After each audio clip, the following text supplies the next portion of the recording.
We can't have good things. More injuries in the U.S. men's national team camp as Weston McKennie, 2 fractures in his left foot in a Champions League game for Juventus against Villarreal.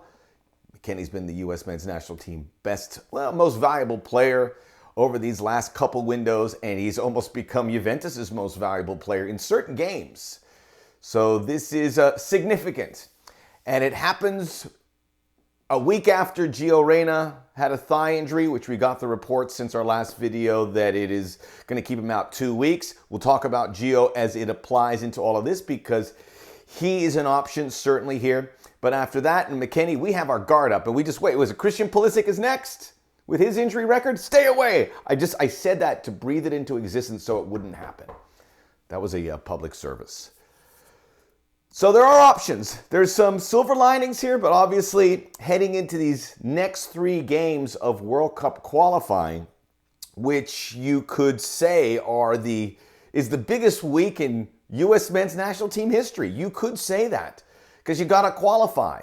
If you don't qualify here, this program is DOA, man.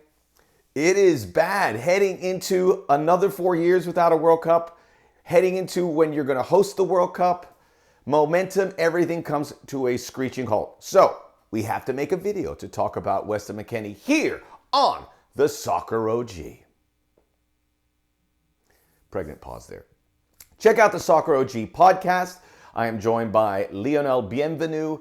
If you aren't familiar with that name, before you had the Premier League on NBC and you had $2 billion broadcast rights, it was on a little channel called Fox Sports World. And in order to get the word out, they had a weekly show on Fox Sports Regionals hosted by Lionel Bienvenu. And we'll talk about him. He's an old friend of mine. An incredible story how soccer has emerged in 2 decades in this country. So learn a little bit about your history. It's important. And that's why the Soccer OG is here, to connect the generations. Also, like and subscribe here on the videos. Check out old videos. They're all here, YouTube under Max Bretos. So let's get into it here for Weston McKennie. I will start this by pointing my finger to you, Pervis Estupiñán, the fullback for Villarreal, who made this tackle on Weston McKennie, which was just outrageous. And I know players, it's an intense competitive atmosphere, but that tackle was a red card challenge, and it's frustrating. Going in there, you're going to take a piece. He hit both legs, and it could have been worse for McKennie because he kind of avoided it. His body knew what to do, but it was too late. So a really gruesome tackle there, but it's part of the sport, and we go on. I like Estupiñán. I think he's a great... I love Ecuadorian football, but I saw that. I was like, ¿Por qué, Pervis? ¿Por qué? ¿Qué está haciendo, Pervis? Pervis.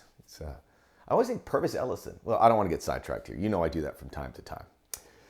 So Weston McKennie now, who was a lockdown starter for the U.S. We have the 3 games coming up starting March 24th at the Azteca. And then you have the home game against Panama and Orlando. Then you travel to Costa Rica in the final game. And those last 2 games just resonate so huge. We looked at the Panama game, but it's really that Costa Rica game that's getting people nervous. And everyone is hoping and praying that the U.S. are already in, or at the very least not in a position to finish completely out of the top 4. You want to get into the 4th place. I can't believe I'm saying that, but we've got to be realistic here at this point. So Weston McKennie, we talked about the midfield. It was the strength of the U.S. It was lock it in. McKennie, Musa, Adams. There you go. Problem solved. Well, now, because of McKennie out, you have to move things around. And Tyler Adams, not been his best form as of late. 55 minutes in 5 games for Leipzig. The majority were where he played out of position as a central defender. And Leipzig are playing great. Leipzig are in incredible form right now, but he's not playing a lot. And he wasn't the very best in the games against the in that last cycle. He was good, but not the standard that we expect of him. Still, I bring him in here because with McKennie out, it may force some movement. And there's no doubt that Greg Berhalter is going to rotate the squad. Now, in the last 3 games, it was McKennie, Adams, Musa for the first 2. And then it was McKennie, Luca De La Torre, and Kellen Acosta. So 5 guys played the gist of it. How many other guys other than that could play a role in how they replace McKennie, who I think I said was out 8 to 12 weeks. So he's definitely out for this, and we hope he's back. We just don't know. These are pretty big injuries. It's a foot better than a knee, and that's part of what the injury was. He knew to get that knee out of there. He's a smart guy, Weston McKennie, and he knows how to keep his how to protect himself as best he can, which is a minor detail with these great athletes. So the options here are more than you think. I think there's some good ones, and it will be horses for courses because the Azteca game is going to be very different than the home game against Orlando. Greg Berhalter, very fortunate to get Luca de la Torre. You know, you can criticize Greg Berhalter, but he got de la Torre a game at the perfect time in the sense he's going to need him. De la Torre does a lot of the forward-thinking things that Weston McKennie does. Not so much on the defensive end, and that's what McKennie is so valuable. He does so much. He defends, he ball wins, he's a support player, he distributes, he even scores goals. A lot missing. He's as they say in baseball, he's a five-tool player. De la Torre's not a five-tool player. Kellen Acosta isn't either. Acosta's a little bit closer to that, but just can't move that ball forward. Great passer, and we saw that against the Honduras game. Acosta is going to start in the Mexico game. Now, I don't know if he starts out back instead of Adams, and maybe Adams moves forward or not at all, or Adams goes in where Musa is, because Yunus Musa, he's going to play as well. He's been spotty with Valencia, but playing enough to not be too worried. The problem is Valencia has been in really bad form, just coming off a 4-1 loss to Barcelona at home, and just not playing well overall. So Musa's playing enough, so you know he's going to be in there. But we know the core group of guys, which I just told you, in Musa, Adams, Acosta, de la Torre. And beyond that, it's some moving some players around. We should include Gianluca Busio, who didn't make the last cycle because of COVID. He should be here. He didn't play his last game for Venezia because of accumulation of yellow cards, but playing in there enough. Can do a lot of what de la Torre does. A good all-around player. But after not playing, do you see him at the Azteca? I don't know. I think the Azteca is pretty cut and dry. It's going to be Adams, Acosta, Musa. The next game, de la Torre probably starts. But those two guys are the key ones that are coming in here. The other option, and we could talk about Gio Reyna, and I said this in my last video, and we got great news that it was only 2 weeks due to a thigh injury. This could be witchcraft, but you know, I believe in the body and how it's starting to tell you things. Hamstring, thigh. Gio Reyna is a guy who can drop back, and we've seen him play that at the club level as well. So 2 weeks, those games are a month away. 2 weeks he's not going to play. He can get ready, but he's not going to feature or start. Best case scenario. Best case scenario, he gets in there and he's fit enough to play something. The middle ground there is the timetable's too short and he doesn't get it in, and you don't force him in here even though it's super, super important. We'll know a lot more in the next 2 weeks. Worst case scenario, he's not in there at all. And he's not ready to play. All that said, I just don't think you can count on Gio Reyna. The good news about that is the U.S. team has learned to play without him. They want him, but they've learned to play without him in the last, pretty much all through qualifying, with the exception of that first El Salvador game. So they know they're not looking around their shoulder going, "Where's Gio to save us?" or what have you. They know they can't really. They can hope, but they can't really rely on that at this point. The other one's Brenden Aaronson, who we saw in Champions League action, incredible form, plays that number 10 a little bit at Red Bull Salzburg and did in the Champions League. Very effective, hard-working guy. It'll be a lot more go forward, which I don't know you do at the Azteca.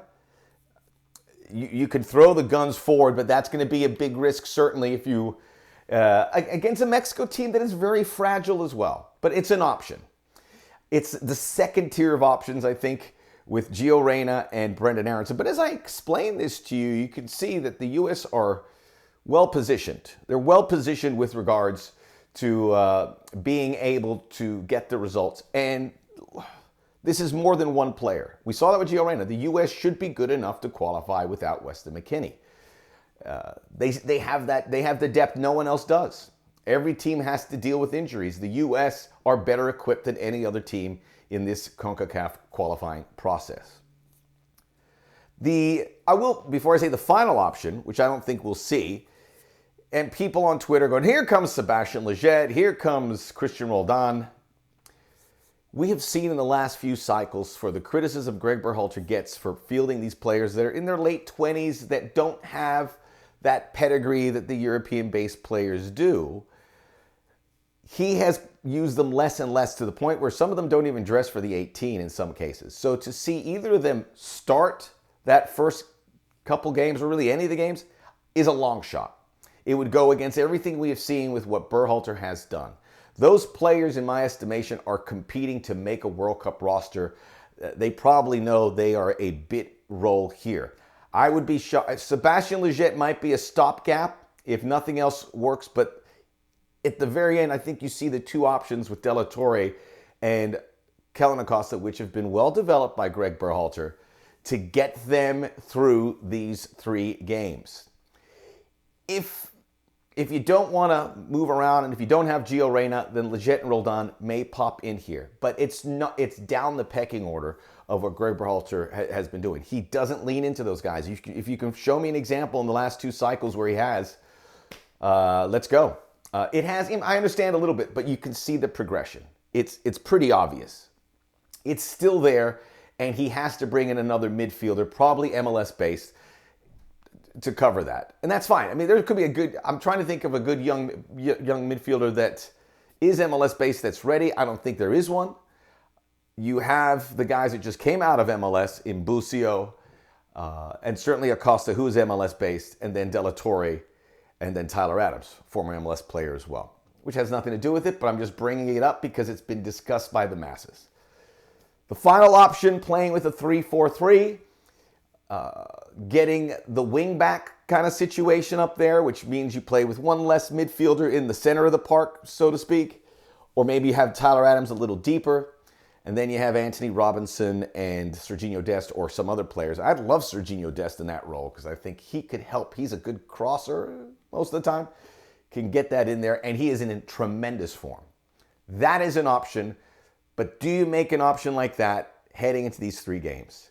This is nerve-wracking, folks, I know it, but it's also fascinating, and I get the feeling Greg Berhalter is enjoying the challenge of trying to figure out how to fix this. Of course he wants Weston McKennie and Gio Reyna healthy, but he goes, this is where I get to work. This is where I envision. It could blow up in his face. I don't think it will, because he's vetted a lot of things the right way here. But it's something that he's going to be, as a coach, you've got to enjoy these moments to say, how do I fix this? What's the best option? It's all on there. So yeah, very special Soccer OG midweek edition. Again, check out the Soccer OG podcast, the latest one out there with Lionel Bienvenu. Some great ones in the library where all podcasts are available. I will join you soon, hopefully with some better news, and enjoy the beautiful game.